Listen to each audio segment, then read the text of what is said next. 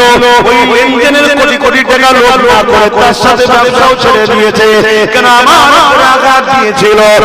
আজকের কঠিন দিনে আমি কোরআন আমার প্রেমিকদেরকে শাফাআত করছি, জান্নাত দেখতে চাই।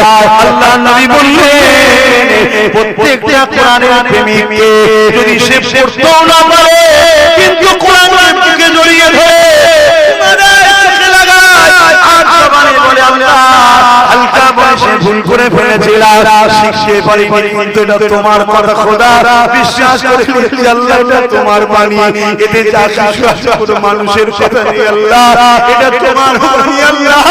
আমি হয়তো ঠিকভাবে সই করে পড়তে পারিনি, হালকা বয়সে ভুল করে ফেলেছি, আস্তে নাও করতে পারিনি, কিন্তু তোমার বাণীকে চুমা দিচ্ছি, তোমার বাণীকে বুকে নিচ্ছি, তোমার বাণীর বিরুদ্ধে কেউ বললে তার বিরুদ্ধে লড়াই করি, তার বিরুদ্ধে সংগ্রাম করি, কথা বলি। আল্লাহ জানাচ্ছে প্রত্যেকটা কোরআনের প্রেমিককে কিয়ামতের দিনে আল্লাহ কোরআনের খাতিরে জান্নাতি বানিয়ে দেবে। আরো জোরে সুবহান।